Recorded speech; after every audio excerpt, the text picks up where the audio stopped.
Hey guys, how you going? Hope you're all doing very well. This afternoon I'm going to be doing another movie review. Now I uploaded this movie review a few hours ago, but I didn't like the way it turned out. I thought I gave away a little bit too much. So I certainly don't want to give away spoilers, so I thought I'll redo it, so hopefully this one turns out just like the other one, except with that minor spoilers. So it's a drama from Norway, Norwegian language, English subs, released in the year 2010, directed by Marius Holtz, and this movie is called King of Devil's Island. And the story to King of Devil's Island is as follows. Based on remarkable true events, King of Devil's Island tells an extraordinary tale of friendship, loyalty, and rebellion set on a remote, icebound island reform school. At Bastoy, life is tough. The manual labour is arduous, and the young wards are undressed and underfed for the freezing winter. Hard work and discipline are what the guards believe will convert these youths into well-adjusted Christian citizens. So when enigmatic 17-year-old Erling arrives at Bastoy, his defiant attitude makes an immediate impression on the other boys, and rattles the authority of the stern governor. Erling quickly determines the only means of survival is escape, but this unwittingly transforms him from the role of fugitive into the leader of a rebellion, provoking an astonishing series of events that remain unparalleled in Norwegian history. So this movie centres on a very significant event in Norwegian history. I don't know how many creative liberties the director has taken, but it is set on true events. It surrounds Bastoy, which was a very tough boys' reform school. It was an option as opposed to them going to prison. Because they were so young, it was thought that if they go to this reform school, then they still have time to grow up to be honest citizens. So Bastoy is an island. It was located in the middle of nowhere, so there was miles and miles of ocean surrounding it. So basically, escape was only a fantasy. So the authority at the boys' reform school are very strict, and they think that, being very hard upon the inmates will benefit them in the long run. But the truth is, the authorities are very brutal, and what they do is not legal, but they want to cover it up. So the governor, who is leading the whole operation, he turns a blind eye to the bad things that the guards are doing. So the main character of Erling, he is sent to this reform school for crimes that I'm not going to tell you, and straight away he has a very defiant attitude which grabs the attention of the guards. So they single him out for a brutal punishment, but this doesn't really repel his defiance. It really just intensifies his defiance, because he gets a very strong disliking for authority. But this, along the way, Erling uncovers the truth behind the way that the guards are enforcing the law. And, there are certain inmates that are victim to this. So Erling doesn't want to turn a blind eye. The governor is always saying there's nothing he can do, but he knows full well that he can do something, but he's just not doing it. He's protecting those that that are working for him. So Erling, he creates a rebellion, and he wants the kids to take over Bastoy and create some justice and let people outside this island know exactly what's going on. So what happens in the rebellion and what's in store for Erling, that's something you're going to have to find out for yourself, because that's as far as I'm going with the synopsis. Now my thoughts on the film. This one, based on a true story, that was part of the reason why I wanted it. I heard a lot about the Bastoy Reform School. It was very notorious. And the acting, Stellan Skarsgård, Christopher Jonner, some of my favourite Scandinavian actors. So didn't know exactly what to expect with this one, but what I expected was typical Scandinavian film work, which is very respectful and of high quality. And that's exactly what the film is. It's a very, very well done movie. Although the story itself is set on a true story, it's not the most original plot. You can kind of see where things are leading. It's kind of like the inevitable. You know that things are going to go bad, and when they go bad, you kind of expect it. So it's not the most, it doesn't stand out of its way amongst other sort of prison dramas like Evil, which is a film from Sweden that was very similar to this. It's not the same story, but it's basically based in a boarding school for disobedient youth. So it kind of had that outcome and the way it unfolded. So as far as creativity in the plot device is concerned, it's really not that much. And as a result of that, that's why I don't think it's a masterpiece. But if you want something that is very respectful and you haven't seen films like Evil, then this one's definitely one to check out, because I thought it was very memorable.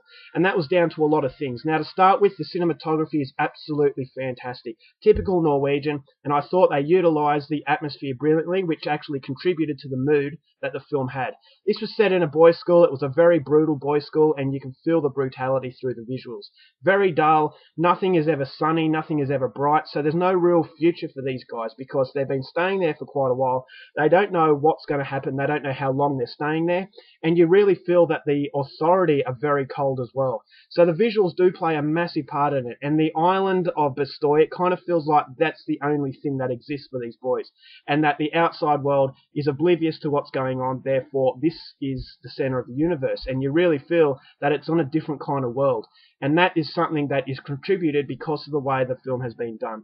Nothing is excessive, nothing is overdone, it's not glamorizing anything, it's just cold, brutal, and very, very dark. So visually, this is a stunning film, and it doesn't come as any surprise because Norway and Scandinavia in general really know how to make their films. The acting was absolutely brilliant. Stellan Skarsgård plays the governor. He's a very subdued role. He's a very sinister person, but he's very subtle. He turns a blind eye to all the bad things that are happening, and you know that he will get his comeuppance, that things are going to go bad for him, and he's not quite aware that just how bad things are going to get. So he's oblivious to the situation and the consequences that are about to arise. And you know that when they hit him, he won't be expecting it. So it's a very, very, very interesting character because in some parts he does know what he's doing and he knows what things are going on that are wrong.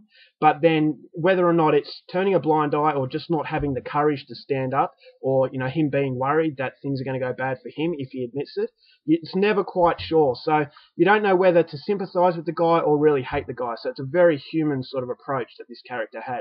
Then you've got Christopher Yonner, who plays the house father. He was the best character in the film. He was a villain, and what he does to these inmates, which I'm not going to tell you, was ghastly. It made him a despicable human being, but once again, he has a sympathetic quality because he's an alcoholic. He has been there for years and years and years, and he feels like his life is going nowhere. He's constantly belittled by the governor, and therefore you get a strong sense of sympathy for this guy. But at the same time, this guy is a monster, so the alcoholism is the true evil in this villain. It makes him a very unique sort of villain as well. So the characters, even the kids, the whole film is centered more on the kids rather than the authority, and I thought the young cast did a great job at that as well. And the reason why all the actors did such a great job is because the director allowed them to do such a great job. They were painted very, very well. They're very in-depth, very rich in character, and the script was phenomenal. So they got a real opportunity to shine and show how good their acting is, which is always something you get from a well-written film. Now, if you get other films that are very shallow, it's down to the poor script, and therefore good actors don't get a chance to thrive. Whereas in this film, they absolutely do, and they absolutely nail it. So it really is a film about tragedy, human tragedy, and how things can just get out of hand, and everyone is a loser basically at the end. The ending was absolutely fantastic. It was unpredictable, so it stays away from the stereotypical Hollywood features. I thought it was just a really captivating film, a very, very good outcome. The dialogue was fantastic. The soundtrack was absolutely mind-blowing, very Norwegian, and I felt that the subplot of a whale. Now, these kids had no future, so therefore they would dream. And Erling and his best friend, they would make a story about a whale that had been shot by harpoons, and that the whale took a whole day to die. And it really symbolized the courage that these boys faced, and that they were not going to be to give up. They were going to be persistent in striving for what is right. And I actually felt that the story of friendship, courage, and standing up to bullies was really well told, and I thought it just made it so much more powerful than I thought it would be. So if you're after a gore fest, stay well away from this. Although it does have violence, it doesn't really play on-screen violence. It plays on emotion, it plays on courage, cowardice, and all kinds of other things that are real to the human spirit. So absolutely fantastic film. I thought it was heartbreaking, very sad, but at the same time very rewarding, and absolutely, definitely a film I would recommend. It does drag in some parts. It's 112 minutes, so it's just shy of 2 hours. I thought it was a little bit too long, but fortunately it never gets bogged down to the point where you think it's dragging. So it's not a masterpiece, but it's still worthy of an addition to anyone's foreign cinema collection. I'm giving it 4 stars. I was really happy with what I got, and I do not regret seeing this film. So 4 stars for the Norwegian film King of Devil's Island.